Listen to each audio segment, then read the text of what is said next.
Hello guys, how is it going? I hope you're all having an incredible day. Hello from Canada, how's it going? Vegan Skeptic, what is up? Good to see you guys. I'm super pumped up right now. I just barely got out of the first class of my 12-month Astral Projection series. I am so excited. So I am feeling really lit up right now. It was so good, and I am just like pumped. Eric, what is up, dude? How's it going? So good to see you guys again. I do have one cool announcement outside of the out-of-body experience course I'm doing, and those of you who haven't heard of that, it's called the Astral Project, and so it's a 12-month course series that I am doing on personal development, spiritual development, and out-of-body experiences. There's going to be coaching, there's going to be classes, live meditations, breathworks, dream circles, all the things, and I'm really ready to go. Super excited. So the first thing outside of that I have to kind of chat about is I got the magazine that I wrote my article in. So I am super excited. This is the Next Level Psychic magazine. I wrote an article in the December issue, and I am so pumped about it. I'm really just over the moon. This is the first article that I've ever written for anything like this, and it is a 3-page, just 3 pages of goodness. So I am super pumped about this, and there's so many goodies in this magazine in particular. It's all about spiritual involvement, accessing the Akashic records, the true divine matrix, all of the stuff. So I'm very grateful that I was able to write an article about lucid dreaming in here. So if you are interested in getting your Next Level Psychic magazine, you can find that on Amazon under Next Level Psychic, and if any of you are looking for the link, let me know and I can get it for you. Wait, what? Oh my gosh. I didn't even get too long to promote the Astral Project. I was maybe promoting it for like a month or maybe less than a month. And now that it's here, I'm just so stoked. And there's going to be weekly drops, so 52 live streams this year and endless content. I'm just so pumped. So I wanted to come hang out with you guys, see how you guys are doing, and just to chat to see what you guys are up to, what's going on. It's starting to snow here. It's starting to get really cold. And you know what that means? Time to take our dream practices to the next level, because every winter I really go hard with my dream practices because I'm really not a huge cold weather type of girl, and so I definitely use that that time to really evolve myself in my own practices. So I'm super excited to be doing this with my community and my course peeps that I'm doing this with. Yeah, I'm super pumped today. I just got this magazine today, like right before I went live for my course, and then I had day 1 of my out-of-body experience course that I just did, and it was so magical. It's 80 degrees there. Do you want to trade? Oh my god. Well, how cold is it here? It's 34 degrees here right now. Yeah. I'm not sure how I feel about that. But again, it's dreaming season, baby. It's dreaming season, so I am super pumped. I just wanted to hear how you guys are doing. Hear if there's any our chat looks so nuts right now. Oh my gosh. Okay, first of all, Eric, my course, we're talking about inflation. My course comes out to $37 a month for an entire year with free one-on-one mentorship, free group coaching, and weekly content for an entire year. I'd say that's pretty good, okay? I'll say that's pretty good. Chill with all that cold weather. I know, it's 34 degrees right now, while Jason's chilling out near the Florida beach with 80-degree weather. I would trade you right now, Jason.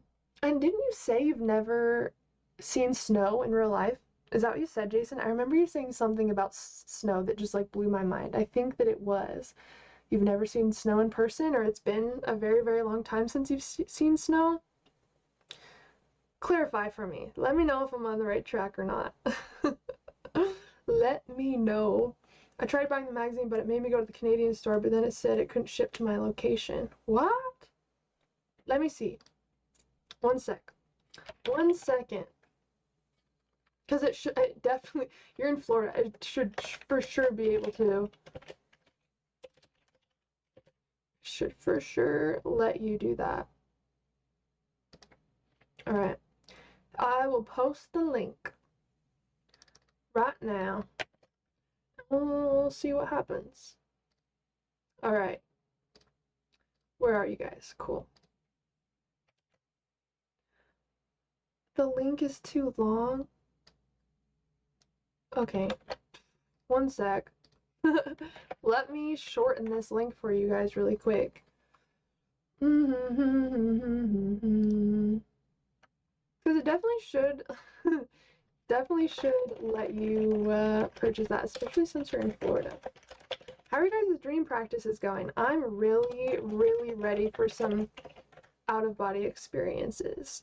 Like, because of writing all this stuff for my course, just taught today for an hour. I'm feeling great, okay? I'm feeling great, and I'm really pumped to go to sleep tonight because I've been having the craziest dreams ever. Jason, I know you know who Aurora is. I had a dream that her and I hung out last night, and it was the greatest thing. It was so, so fun. Do you guys know who Aurora is? I hope so. But that was my dream last night. I actually had like 10 dreams last night. Does this work? Does that work? Does that work? Yeah, there we go. There's a short link for you guys. Oh, float tanks are so cool. Yeah. Sensory deprivation tanks are awesome. If you guys have not ever done that before, I highly, highly, highly recommend it. I've never even been to Florida. I almost went to Florida to host a retreat. Aurora is like pretty much my favorite artist right now. She's from Norway, and she's just the most magical, magical lady. And I relate to her in so many ways. I don't even have time to talk about it right now. But I hung out with her last night in my dream, and we sang songs, and I was at this crazy school that was like, I've been playing SpongeBob, the platform puzzle SpongeBob. I think it's called like Rehydrated or something. And my last level that I was at rock bottom. So I dreamt last night that I was at school, but school was at rock bottom in Bikini Bottom. And Aurora happened to be there. It's fine, totally normal, right? And I'm just super pissed off because I was getting lucid, and I remember like I was running outside because it was like lunchtime or whatever. I went to run outside, and then I could like take these like huge leaps, and I just started to like fly super high in the air. And right as I'm about to like come back down, and you know those like fly jump type things you can do in dreams where you're not like actually flying, but you're like just taking really high like jump type leap things. I was doing that, and I was having the greatest time. It only lasted like 10 seconds, and then my alarm went off, which sucks because I set my alarm accidentally for an hour earlier, so I didn't even need to wake myself out of that dream. But yeah, there we go. Yeah, Aurora, like the artist, the musical artist. Yeah. I did not, Jason, but I should have. Is this the ASMR channel? Yes, it is. Shelby, what are you doing? If anything's an ASMR channel that I own, I feel like it would be my second channel. Shout out to my second channel, the Lucid Mystic Sleep Music. If you like lucid dreaming and out-of-body experience sleep music, I've been having so much fun creating that music. And it has really helped my dreams as well. So I'd love to hear about your guys' experience with my music. Lots of people will post their dreams. People use my comments as like a dream journal on the second channel, which I love. So please let me know what's happening in your dream states. Let me know how you're feeling. Let me know what's going on. Why you dreamt about chilling with Aurora in Bikini Bottom. Why I dreamt about going to prison. Did you dream about going to prison? Oh my gosh. And I had this, like, you know how sometimes at school or like senior year people like pull a prank or whatever? That happened as well in my dream, but it was the school's idea to pull a prank on the school. And they wanted to fake a robbery just for fun, just for like for fun. Oh my gosh. And that was like the school's senior year prank, is to pretend like everyone was being held captive and being robbed. Okay, that's chill. Do you play guitar? So I have 2 guitars. I am learning right now. I can do basic notes. I can play tabs and I can read tabs, but I'm not like efficient in guitar. But I do have an acoustic and I have an electric guitar. And then I just got, not too long ago, a kalimba, if you guys are familiar with that. Does everyone know what a kalimba is? If you've seen Avatar: The Last Airbender, the theme song of Avatar: The Last Airbender is on a kalimba. So it's kind of like a cool, magical sounding instrument. Pretty easy to learn, and I've been having a lot of fun with it. And of course, the first song that I had to learn on it was Avatar's Love from Avatar: The Last Airbender. You know, when I want to learn something, I figure out a way how. Usually I use YouTube and just like playing around with it, especially with music. I have a pretty good ear for music, I would say. And so that's why I don't even know how to read music up to this point. I just play by ear. So maybe I'll have to learn how to read music. I think that will help. Hey Aram, I hope that you are doing well. Kalimba. Yeah, it's with a I can show you guys. Yeah. Let me show you guys. One second. Where is it? One sec. Let me try to find it.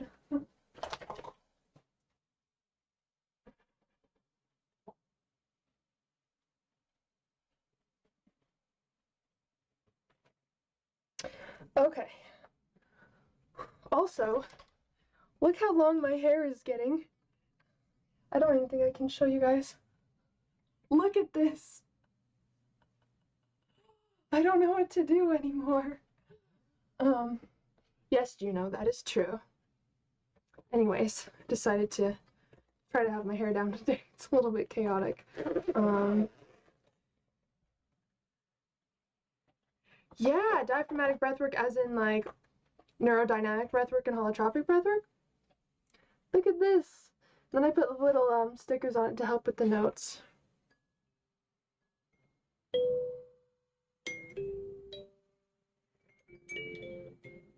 Yeah, the first, I'll have to practice again. I haven't played it for a bit, but the first song I learned was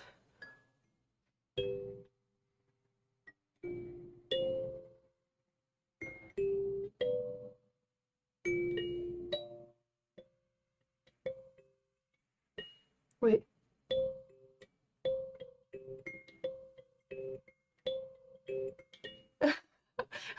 My nail broke, so this hand's a little bit rough. You kind of need your nails for a kalimba, I found. But it's very beautiful. It's like a lullaby, you know? Anyways, it's a very beautiful instrument. So around the blue plaid while I'm wearing red plaid right now. Really? Oh my gosh, Eric, stop seeing into my mind. Yeah, I'm definitely wearing pajamas. I got on my winter socks as well. We're just comfortable right now, okay? I've been trying to lucid dream for over 10 years with no luck. Okay, let's talk about this, Juliana. What is your dream practice like right now? Are you remembering your dreams consistently? What does that look like? Let's dive into that a little bit. No worries, Jason. Thanks so much for joining. Also, I did show off. People have asked about it. My Gandalf Build-A-Bear. Who was it? I think it was Willard in my Astral Projection course I just went live for. What did he say? He said something. Oh yeah, well, who's that gnome in the background? I was like, oh, that's actually Gandalf. Maybe it doesn't look exactly like Gandalf, but when I saw it on Build-A-Bear, I had to get it. And now I have to get the Vincent van Gogh one, if you guys have seen that. I have a dream journal, but I'm remembering dreams very inconsistently. Okay, how often do you use your dream journal? Do you use your dream journal daily, or do you just use your dream journal when you remember your dreams? That's my question. Hey there, I've tried your holotropic breathing, and I'm just curious if you know anything about Carl Jung. His dream psychology is so incredible and has helped me in my relationship to the unconscious. Absolutely, but I haven't studied his work for a bit because I'm so all over the place with the books I read and the courses I take and all of this. So a lot of the time I will read part of a book or half, stick a bookmark in it, put it on the shelf, find another one that's calling to me right now, which is probably not a good habit to have, but I just love learning, and my brain just shifts to so many places. So I haven't studied Carl Jung's work for a while, but yes, I love his take on consciousness, dreams, yes. Okay, let's see. Every day for months I've written down the dreams I do remember and will write no dreams when I don't remember. I've tried almost every method. Okay, next question. Do you smoke cannabis? Do you take any medications? Or do you drink like alcohol a lot before bed? Mainly the two questions. Alcohol doesn't suppress your dreams as much as medications do, and cannabis. So do you smoke cannabis, and do you take any medications? That's my next question for you, Juliana. We're gonna get to the bottom of this. Let's see. Can you play Under the Sea? Not yet, but I should definitely learn that. I learned So This Is Love from Cinderella, because I had to. Avatar's Love. What else have I learned? And then I made a couple songs up as well. Okay. Okay, yes, that's why. Okay, so cannabis suppresses REM sleep. So when you smoke cannabis, it puts you into a deep sleep. And people use it because it helps them sleep, right? And that's one major benefit of cannabis. But cannabis puts you only in deep sleep, and you totally miss your REM sleep. So I totally get what you mean, because I was the same way, and I wasn't sure what's causing it, and I also had it for medical reasons. And so that is for sure what is suppressing your dreams. One thing that you can try, if you're open to it, is try either cutting down how much you smoke or when you smoke. If you smoke cannabis in the morning, like after you wake up, and it has all day to kind of wear off, then you'll notice your dream recall will be a little bit heightened. But cannabis is the number one thing that suppresses dream recall, because we go into light sleep, deep sleep, REM sleep, and so on. And with cannabis, we only pretty much go into light sleep and deep sleep, primarily deep sleep. One thing though is, if you ever want to play around with it and you do end up taking a break from cannabis, even a couple weeks, you're going to experience what's called REM rebound. And this is where all of the REM dreaming sleep that you had missed out on, you get it all back at once. So when you smoke cannabis, it's almost like it puts your dreams on pause. And then when you stop smoking cannabis, it's like unpausing it. They will resume, and you'll start to get really, really vivid dream recall. I'm glad we identified the problem though, because it's not you, it's not your your own dream recall habits or how you're using your dream journal. It's just cannabis, which is good to know, that if you do end up switching that around or playing with that, you will get your dreams back. You can also try CBD or CBN. CBN doesn't necessarily affect your dreams as much. Same with CBD. So THC is the thing that affects your sleep the most. Then I'd say CBD and then CBN. So you can just try changing the compound of cannabis that you use, and maybe the different methods, because you can try oils, you can try rubs, depending on what kind of medical reason you use it for. But there's so many different ways that we can use cannabis, and so maybe play around with that and see how CBD affects you, CBN affects you. Because if it is for like medical reasons or physical pain or anxiety, CBD and CBN are wonderful for that. Yeah, And then THC, the psychoactive substance, is really what affects our dreams the most. But I promise you, as soon as you either take a break or you just play around with it, you split it up, you will see your dreams come back for sure. And especially if you are writing your dreams down daily or practicing consistent dream recall, that's literally all you need to do.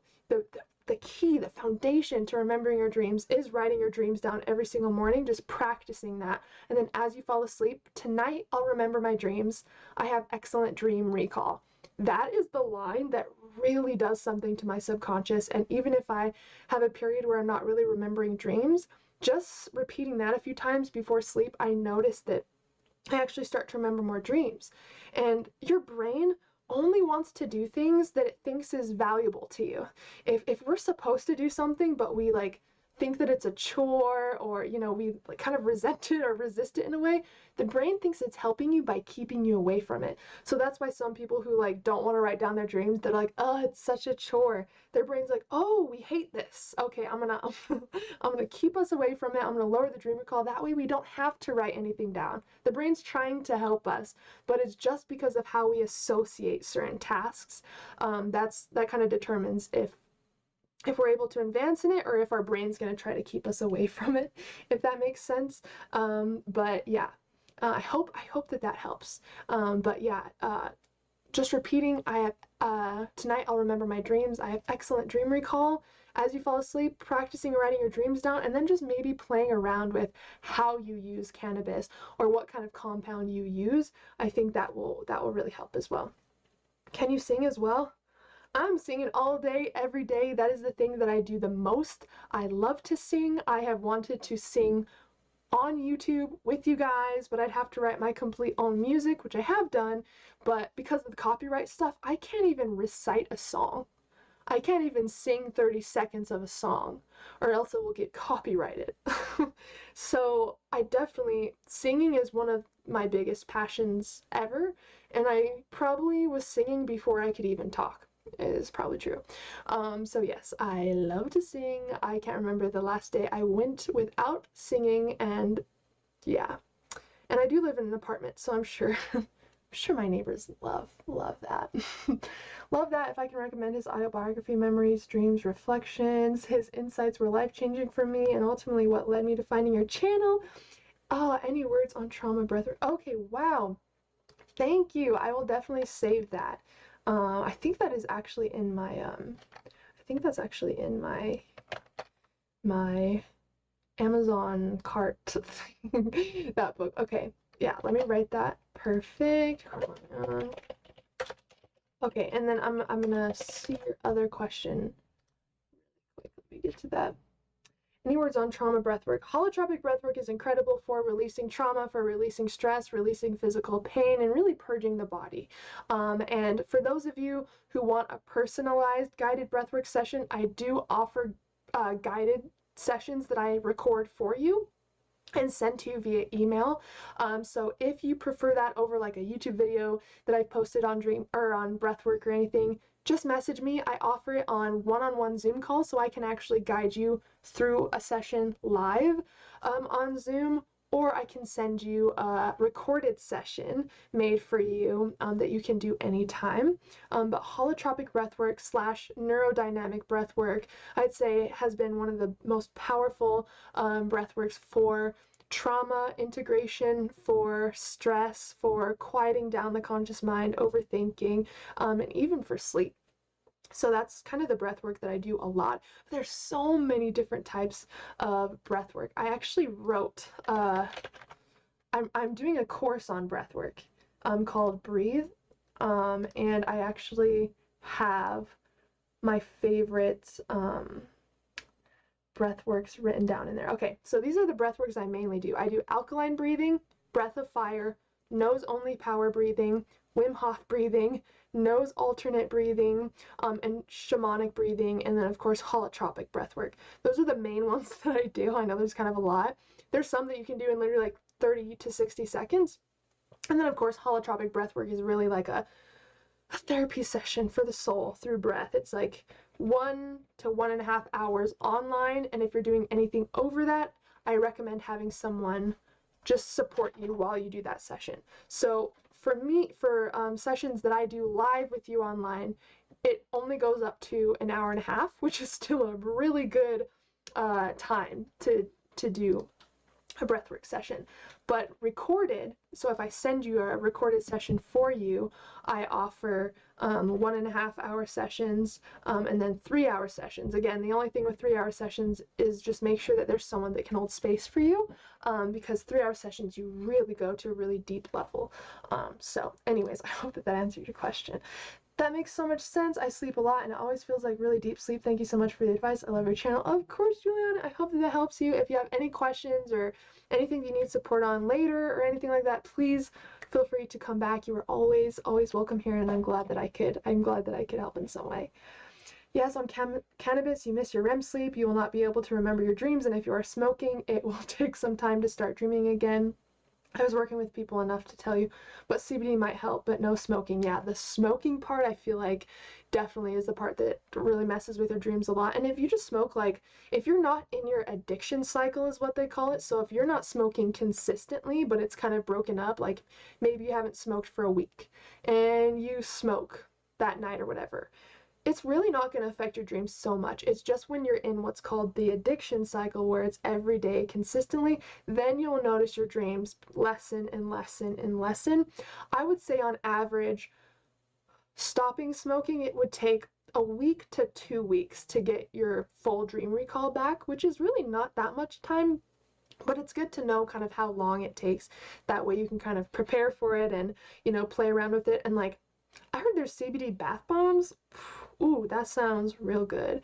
You know, that there's lotions, there's oils, I don't know if I still have the container, but I had CBD just capsules that I would take, and that was pretty nice. And it obviously doesn't have the psychoactive effect, but it just has a very mellowing effect to the body, and I really didn't miss out on too many dreams with that. So I guess it's just, you know, playing around with it, seeing what works best. But yeah, the smoking is definitely what's going to affect it the most, especially if you use oil. So there's cannabis flower and then there's oil. And oil is like 95 to 99% THC. So that's like pure THC. That's really going to affect your dreams.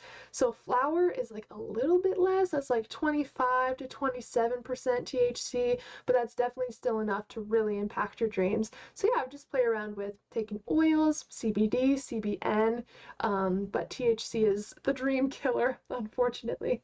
Does melatonin have a significant effect on REM? It definitely does. Not, of course, not as much as THC, but with melatonin, we can actually get melatonin from foods naturally. And let me actually get something. Let me get something really quick.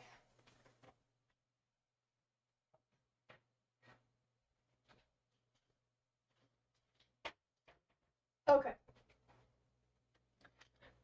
So I don't recommend taking melatonin supplements because we actually don't need that much melatonin, and melatonin actually doesn't help you get to sleep. What it does is it regulates your sleeping cycle. So it's regulating your entire sleeping cycle, not just REM, not just deep sleep. And we only need a little bit of melatonin, and it's actually better to get it from foods naturally, because all of the melatonin that's condensed in that small supplement is too much for the body to digest and use. So a lot of it actually gets discarded. And then if with consistent use of melatonin, taking capsules, you'll know, you may see that it does work for a second or a little bit, but then it starts to put your sleeping cycle off balance. So you might start waking up at random times and all of that. And that's because, yeah, we're not really meant to take that much melatonin in such a condensed supplement. What I recommend is you either take valerian root, which is a natural herb that actually promotes sleep, and it literally feels like such a powerful natural sleeping aid. So valerian root. And then if you want to get melatonin from natural foods, look for foods that are high in tryptophan. Tryptophan is the body turns it into natural serotonin and melatonin. So it's not like taking a huge melatonin capsule that kind of disrupts your sleeping cycle, but you're getting it from a natural source. So food. So your body just takes what it needs and discards the rest. You can also get what's called 5-HTP, which is literally tryptophan. So you can get this in a bottle. It promotes brain health, your mood, and sleep. So if you don't want to get, if you don't want to look for foods that are high in tryptophan, you can always get 5-HTP, and that will basically work as natural melatonin to the body and actually promote sleep, but also give you energy throughout the day, because melatonin can be transferred into serotonin as well. So that's where these supplements will come in handy. And some foods that are high in tryptophan, which is literally 5-HTP, is mushrooms, dark cherries, cherry juice, pistachios. So if you take like a handful of pistachios before bed, it actually does make you sleepy. Almonds, you can drink some almond milk before bed, and I've noticed that that definitely helps me get to sleep. So yeah, there's lots of different ways to get natural tryptophan from foods, and that's going to help with your sleep a lot more. So yeah, I would definitely recommend that over melatonin supplements. Let's see. It happens, Gucci, for sure. We've all been there. Kind of off topic, but not. I'm trying to find the balance between indulgence and addiction. Do you have any thoughts on that? I just quit my off-barn quit canna a while back. I see it as too powerful. So yeah, I definitely understand this as well. And I think that when we use the things that we love as a reward, I think that that allows us to kind of stay on our path but not be so indulgent with it. And it's really about working with your brain, but also a little bit of self-discipline as well. And I feel like so many of us deal with this when it comes to like eating sweets or smoking a lot of cannabis. I definitely know where you're coming from with that. And what I've kind of done for that is I will use the things that I used as indulgent things, if that makes sense, as rewards. So I love chocolate, I love sweets, I love all of that. But I would set a schedule for myself of like, all right, what are my top priorities? Because I found when we indulge too much, we start to lose focus on our priorities. So it's good to know what your main priorities are. What do you care about the most in life? What do you want to accomplish? What's one thing a day that you could do that you feel like your day wasn't wasted? And maybe you can set up, okay, if I go 7 days with following through with my priorities in these 3 areas or whatever, it could be creativity, business, health, fitness, whatever. I set like maybe 3 main categories and choose one main priority for each of those categories. If I can do that for every day for 7 days, then on Saturday I can smoke cannabis. And that way you're using it as a reward. You feel encouraged to actually follow through with your priorities. And then at the end of the week, you're like, I deserve this. I did so good this week. I literally knocked out every one of my priorities in these 3 main areas that mean the most to me. And now I get to relax on Saturdays. You know, choose a day a week or whatever works for you. I'd maybe start with like once a week, just so you feel like you get a reward for your hard work. And the brain has a really hard time going and going and going if it doesn't feel like it's getting anything back. And we need to cut ourselves some slack. We like to have a good time. Maybe you want a beer after work. Maybe you want to smoke a joint, whatever, right? But just make sure that it doesn't interfere with what means the most to you. Because the worst feeling to me is going to bed and feeling like I wasted my day. So what could you do during the day where you feel accomplished and you really feel like you did it, you knocked it out? Don't overwhelm yourself. Again, I would choose like maybe 3 main categories like we talked about and 1 priority for each. Once that becomes a habit, you can reassess and kind of build up. But maybe choose 1 day a week where you can actually reward yourself and just kick back and relax. And that will feel so much rewarding with you following through with your goals and also giving yourself some time to kind of hang out, you know, if that makes sense. I'm using that now, it's not affecting me as much. Keep in mind that some of this knowledge applies on a person-to-person basis. Definitely. I just want to rely on myself, but I don't know if it's wrong to seek anything outside of myself for pleasure and medicine. We are designed to experience pleasure as human beings, but we're also designed to create incredible things in our lives. And if we can find a way to make both of those work in a way that feels good for us, I say you totally deserve a day to chill. For me, it's Saturdays. Saturdays, I really don't have to do much. Saturday's the paint day. If I want to play video games, if I want to just take a bath and chill, if I want to have a glass of wine, whatever. Maybe 2 glasses, who knows? Saturday's that day. But at the end of the week, after following through with my priorities and staying committed to myself and my path, I automatically feel like I deserve it on Saturday, and it's like no guilt. So yeah, find a way to make it fun and to make it feel like a reward, because we shouldn't like force ourselves into acting a certain way, because the brain's not going to get any, it needs some sort of reward or celebration, because that feels really good to the brain. And once you give that reward to the brain, it's like, ooh, that felt really good. Let's do that this week again, because it wants the reward. So I would set up a way where you can honor both, you know, the priorities that you have, and then also a day to like kick back and chill. Oh, of course, Archie, thanks for being here. I totally get what you mean, though. I'm always working on that. I'm actually reading the book Atomic Habits right now. So that's a very good book. If any of you are interested in that, that's definitely helped me with habits, and it's nothing you have to force yourself in. It's all a brain game. It's all an inner game.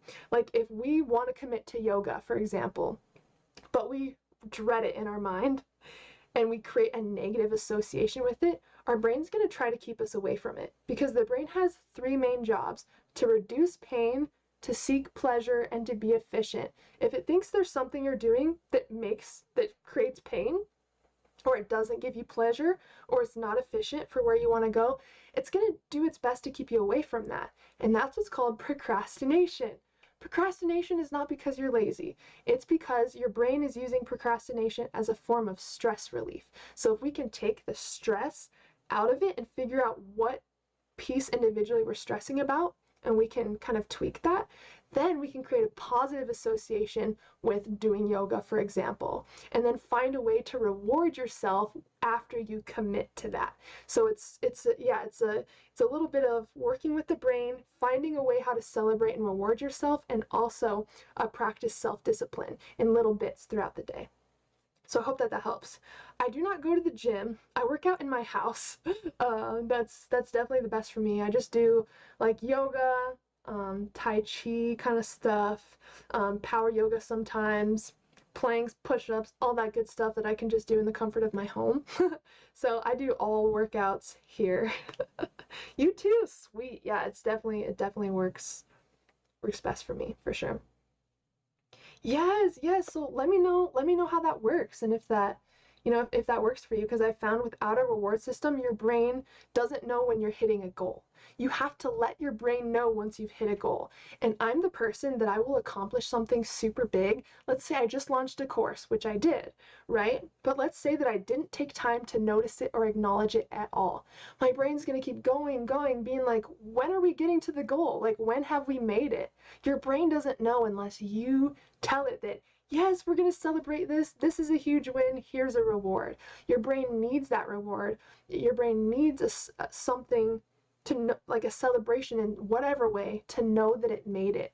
And it's like, ooh, that feels good. It creates serotonin in the body. You get dopamine. You feel all these feel good feelings from accomplishing your goal, right? And actually getting a reward from it. And it's going to make it more rewarding doing it again. And I feel like a lot of us, we focus so far on like the future of like, okay, what do I need to do next? What do I need to do next? And we don't take time to notice how far we've come. What have you accomplished this year? Have you celebrated for it? And a celebration could look different for everybody. Celebration could be eating your favorite sweets. It could be going out to dinner. It could just be having a glass of wine, having a dance party in your living room. Like, it could be whatever. Whatever feels rewarding to you is what the reward should be. And again, your brain doesn't know that it hit a goal if we're not celebrating it. So we have to let the brain know that, oh my gosh, we did it. This is so amazing. Oh my gosh, I did so good. How are we going to celebrate this? That feels really, really, really good to the brain. And this is called the gap and the gain. When we're looking forward of like, okay, whatever, I need to keep going. I need to keep going. I need to keep going. We're focusing on the gap. how far we have to get to the person we want to be. So we're focusing on the gap between where we are and who we want to be. That's where some shame comes in. That's where exhaustion comes in, and that's where just depletion comes in. But if every step of the way we can actually focus on the gain, what we've done to get here, and all that we've accomplished, your brain's going to realize, wow, I've done way more than I actually thought that I did. This is so cool, and you're automatically going to feel so much more accomplished, and that energy, that momentum is what carries you beyond. So always celebrate how far you have come. That's being in the gain. We don't want to be in the gap, because the gap is where we feel like we're not even close to where we want to be, and it's a way where we can totally just disregard all of the work that we've done to get to this point. So I would say a reward system, figuring out what your main priorities are and what categories mean the most to you in your life. Business, fitness, creativity, spirituality, friends and family. Like, choose a few of those and then choose one main priority that means the most to you and figure out a way to do that throughout the week. And there's one more point on this. You can create what's called floors and ceilings. So with your priority in every category, what's the minimum that you can do that's like hardly any effort that you can even do on your worst day or when you're really, really sick? What's the minimum you can do to still follow through with that priority? And then what's the most that you would do when you're feeling your best, when you have all of the energy and all the time in the world? And then meet yourself somewhere in the middle depending on how you feel. That way, no matter how you feel, every day, you're still able to fulfill your priority on that spectrum of this is the minimum and this is the maximum that I'm able to do. So that is the main thing that I would do as far as that. I hope that helps. What's up, Agni? How's it going? So you're saying the conscious mind or ego has a part to play in the reward system? It seems like I'm always waiting for the unconscious to verify results. Yours is an empowering thought. Exactly. You choose. You choose. The brain doesn't really know when it's accomplished something unless we create the feeling in the body and we take a moment to acknowledge it. And yeah, the ego loves that. The ego loves to be right. When you're checking stuff off your to-do list, the brain loves that. It feels like it's doing stuff, it's productive. And so finding a way to acknowledge that will really feed both sides of you, and it will allow you to not let your ego get in the way, because it's not you. It's just how we send information into the brain. Like, if I just accomplished, like, for example, I just wrote my first article in a magazine, and I've never done that before. If I didn't even celebrate that, if I didn't even pay attention to that, my brain wouldn't even know that I accomplished anything worth celebrating. I have to create the feeling in my body and create a feel-good thought of like, wow, I can't believe that I was able to do this. I am so proud of myself. And that is what feeds the body. We act from a place of feeling. We act from a place of feeling. So if we're not feeling accomplished, if we're not feeling excited about it, the body doesn't even know what to make of it. So feeling is going to lead the way. When we create a feeling in the body, that changes the thoughts that we have about it. And of course, if we have new thoughts, we have new actions, if that makes sense. So always try to find a feel-good thought about something you accomplish that will create a feel-good feeling, and then you'll have feel-good actions. Hope that makes sense. So the thoughts that we have, they create the feelings we have in the body, and the feelings that we have influence the actions that we take, and the actions we take get us our results. So our results stem from our thoughts. So what thoughts are you telling yourself about the things that you're doing? It all stems from your thoughts, and then of course that will create the feeling, and then that will influence the actions, and then the actions will influence the results. Thank you guys, thank you. We're talking about everything. We're talking a little bit about everything. We started this talk with a little bit of dreams, astral projection talk. We're getting into like self-development, building feel-good habits. So we're kind of touching all bases. Thank you, Gucci. I'm very, very, very excited. If you guys do want to purchase the Amazon, or if you guys do want to purchase the magazine that I wrote article in, you can find that here, just in case. Where did you buy? You know, it was a lot of having to self-coach myself through really stressful and disheartening situations. I have learned to kind of self-coach myself through different things, because sometimes I've had no one else but me, so I've had to kind of just, it's all through trial and error, it's all through the struggle that I've experienced. And even this last year was really, really difficult in a lot of ways, and so I've just learned ways to kind of self-coach myself, and I'm always trying to learn and try new things, especially if I'm in a state of anxiety or stress. I'm like really frantically trying to find ways to remove the disturbance inside, and I found that a lot of that is just how I think and perceive about the situations. And if I can perceive something in a different way, then I will feel a different way about it. So it really is about playing with your thoughts and perception and changing the way you feel about things. And when you feel a different way, you act a different way in that situation, if that makes sense. Thank you, Nancy. I appreciate it. I appreciate it. Let's see. Have you ever faced extreme fear in dreams? Sometimes I feel palpable fear, like something dangerous is around me. Yeah, and a lot of that really is stuff that's already being processed and integrated. When we have nightmares or fearful dreams, nightmares are a sign of a healing mind. The change has already taken place, but in order to integrate and to release this trauma in the body, we have to dream about it, because our dreams is where we process information throughout the day. We process our memories, our feelings through dreams.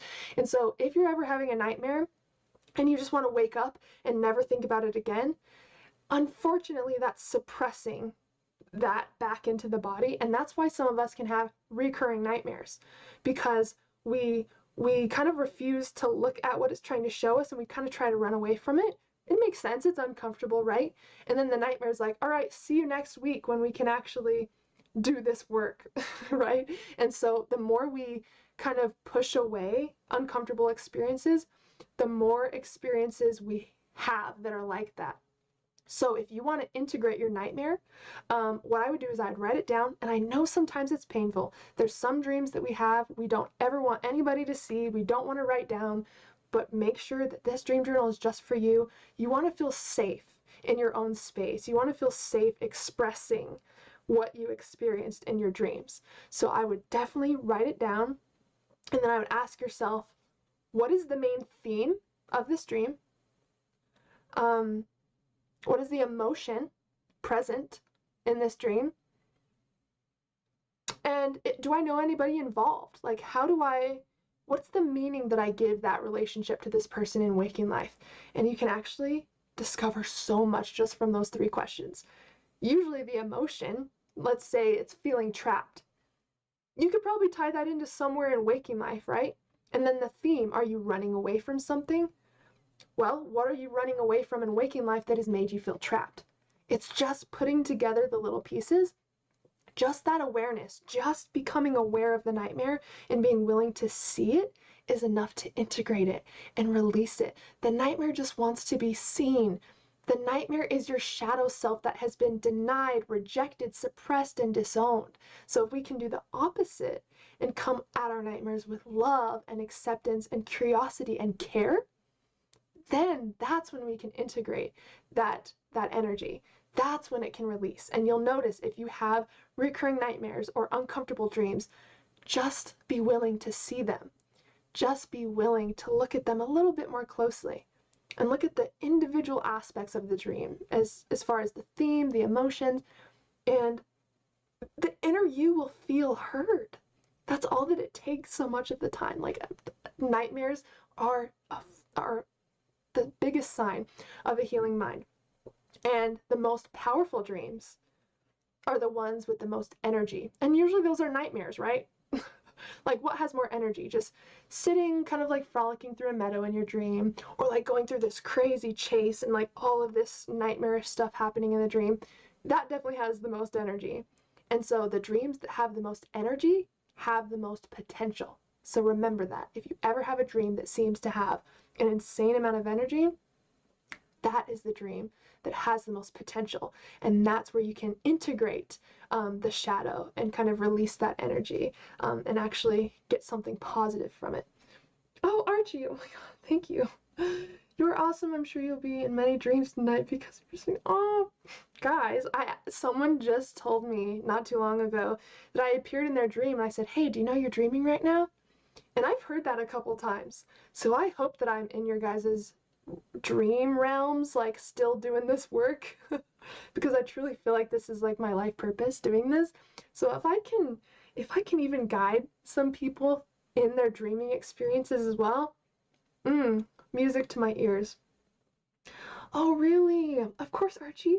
Yeah, my older brother actually suffered from night terrors. He would sleepwalk. He had night terrors, and it's just like dealing with our shadow. Think about our shadow. What is something about yourself that you don't like to tell people? Maybe you've never told anybody. What's a part of yourself that you deny, or you suppress, or you disown, or you reject or deny? Right? It carries shame when we do that. But what if we were able to open ourselves up to accepting that, to get curious about it and realize that we can't have the light without the shadow? And all our shadow is parts of ourselves that have yet to be illuminated. It's nothing negative. The shadow just means it's out of the light of awareness. That's all that it means. And if you can really work on accepting your shadow, you can transmute it and you will release the shame and you will be able to integrate that. So for example, a lot of people don't tell others when they get triggered, right? Like say someone says something and it triggers it triggers something in you that you feel insecure about or angry about. And most of us hide that, right? And we let it fester up and it creates such a high amount of energy.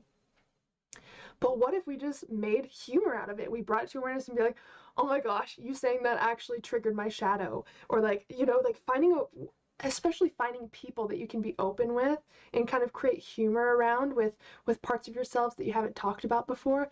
That's the best way to integrate the shadow, is being able to own it. And I'm not saying you have to go tell the world about all of your insecurities and all of the things you've never told anybody, but find a way in your own practice to become aware of it. Some of us don't even want to write those things down.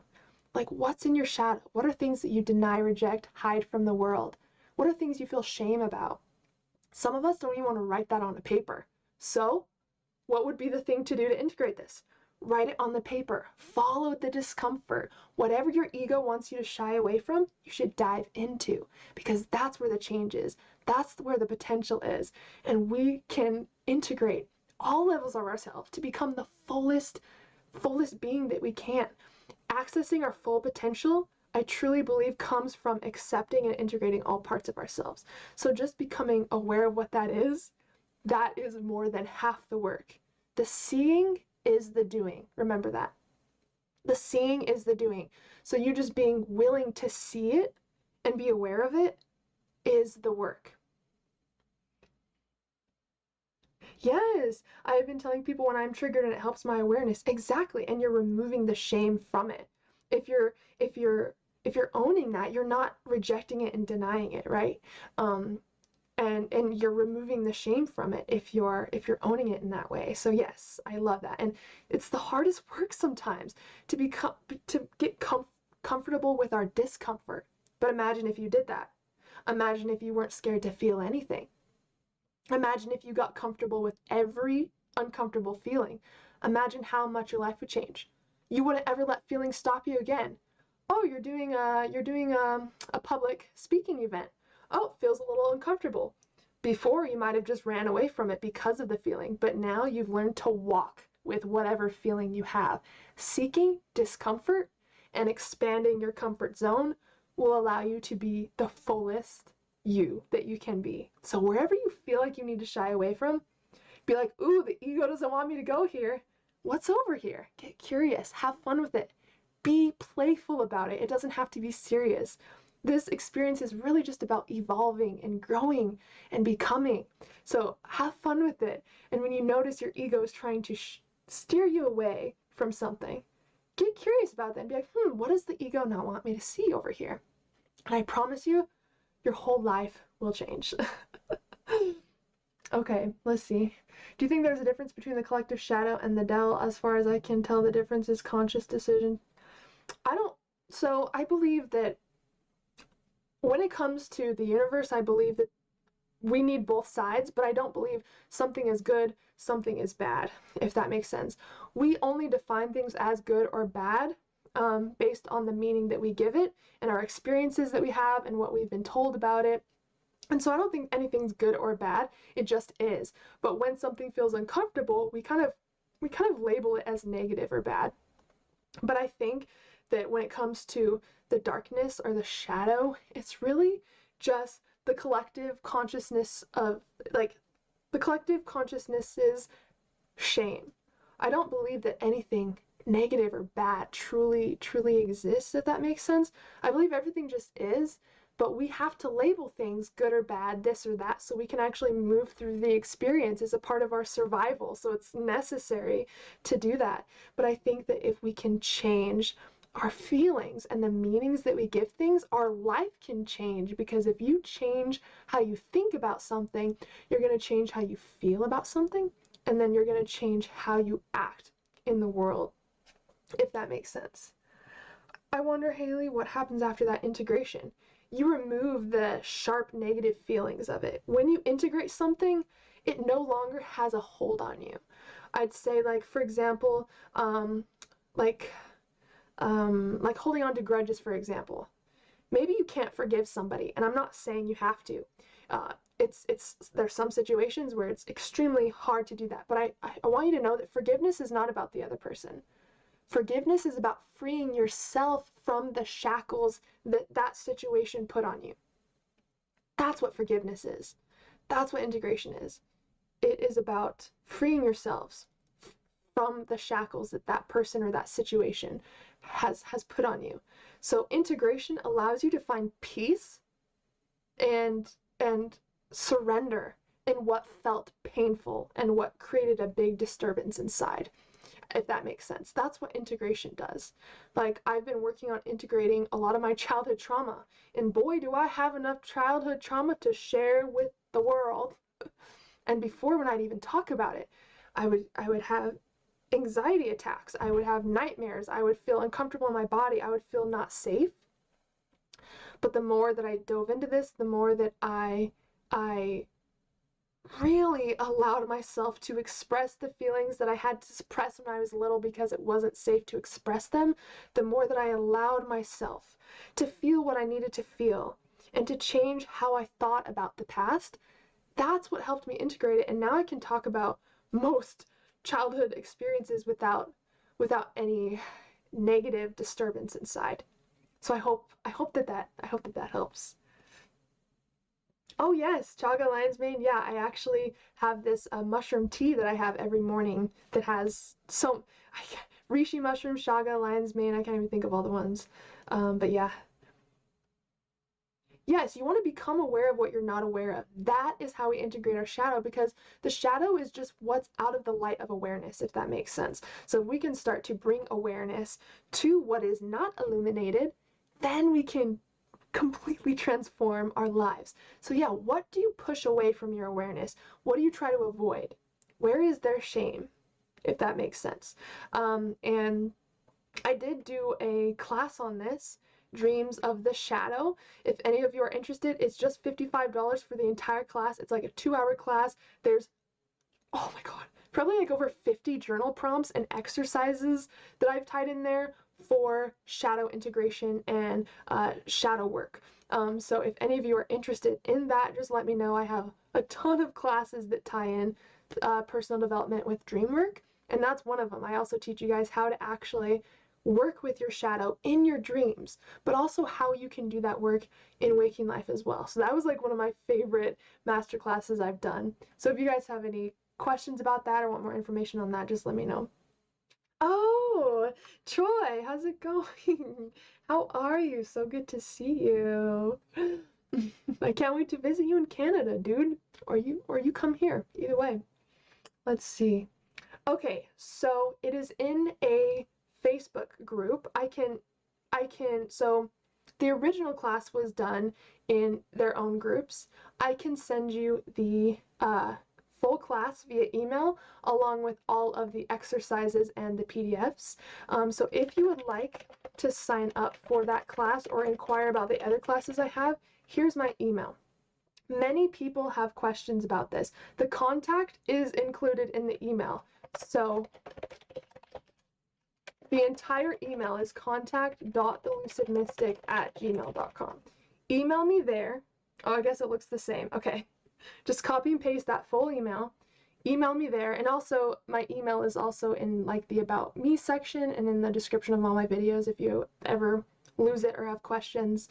But I will send you the information on the shadow work class or whatever class you want to inquire about. I think there's 12 full classes in that series. This was part of the Dreams Of series, and pretty much there was a class on dream symbolism and decoding the symbolism within your dreams, building awareness in waking life and within your dreams, lucid dreaming, so just all of the tips and techniques on lucid dreaming, visitation, so how to actually visit deceased loved ones within your dreaming experiences. We did a class on the inner child, on the shadow, the placebo effect, and healing, working with nightmares in your dreams. So I'm loaded on content for you if you are interested. Awesome, sweet. Yeah, I look forward to chatting with you. Tattoos, I have about 9-ish, 8 or 9. I don't get sleep paralysis as much now. I wish I did. I love sleep paralysis. But yeah, I don't get it as strongly as I used to, which I want to. That was like one of my favorite parts, just the vibrational state, just how it feels is really, really cool. But I know how to induce it for sure, and I definitely usually induce it through the liminal state, if that makes sense. So liminal dreaming is definitely the key. If you want to induce really cool experiences like out-of-body experiences, lucid dreams, liminal dreaming, practice on the cusp of sleep. So in between wakefulness and sleep. Are you going to do another live stream? So I go live every Monday at 5 p.m. Mountain Standard Time. The only reason I was late today is because I had that course that I started, but that one's going to be every Tuesday now. So yeah, every Monday at 5 p.m. Mountain Standard Time, I go live. Eric, are you in here? If you are, can you post my link tree, if possible? In my link tree, there's a Telegram chat link. Awesome. Thanks, Eric. And if you want to join our Telegram chat, I actually update you guys on when we're going live, if we need to change the time, or just all the updates. And also it's a way to connect to the community, ask questions, and I'm also in there as well. Sorry, I've been talking so much today. I've done over 2 hours of live streams today. But yeah, if you join, click on that Linktree link.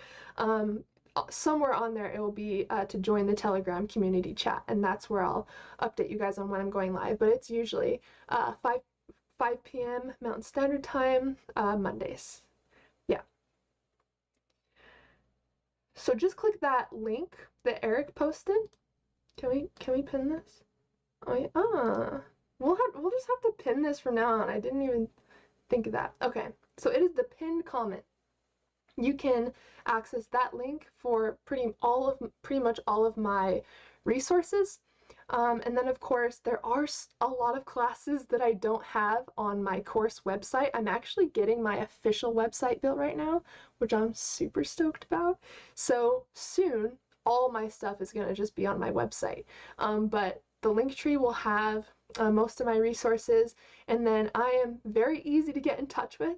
So either message me on Telegram directly or just shoot me an email, and I can work with you that way if you're interested in doing one-on-one mentorships. I also have, of course, lots of courses and master classes and programs and downloadables and breathwork sessions and stuff that I have ready to give you guys. So yeah, I am available. Just let me know how I can support you.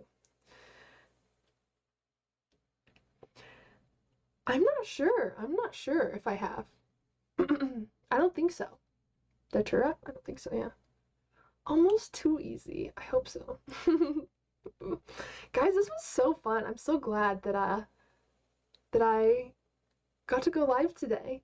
I didn't know if I was gonna have enough energy because I just barely came off of a live stream. But I'm so glad that I came to hang out with you guys again. So thank you guys so much for joining. Again, reach out if you need anything. I'm available via email. You can reach me in Telegram. And yeah, I always have stuff going, whether it's one-on-one mentorships, courses, masterclasses. I have lots of ways that I can support you. And if you have any questions, just let me know how I can help, and I'd be more than happy to help you guys. But I really appreciate you all for joining. It looks like we have everyone here, and it's just so fun to hang out with you guys every Monday. Yeah, we've been live for over an hour, Shelby. So but hey, let me know if you're playing any cool games soon. Maybe we'll have to jam some games or something. But yeah, I love you guys. Thanks so much for hanging out, and I'm about to go release a sleep track on my second channel, the Lucid Mystic Sleep Music. So if you like lucid dreaming and astral projection nightly binaural beat sleep music, I post a sleep track, 11-hour sleep track every single night, just to help you sleep soundly and dream lucidly. So check that out if you haven't, and let me know what you think. Woo! You know it, Willard, for sure. Thank you guys so much. Much love. I hope you guys have an incredible night, sweet lucid dreams, and I will see you next Monday at 5 p.m. Mountain Standard Time. And again, join the Telegram group if you want some updates on when I'm going live and all the deets that the public doesn't get to see right away. Telegram gets to see things and get updates before anybody else. Yep, see you Monday, guys. Bye.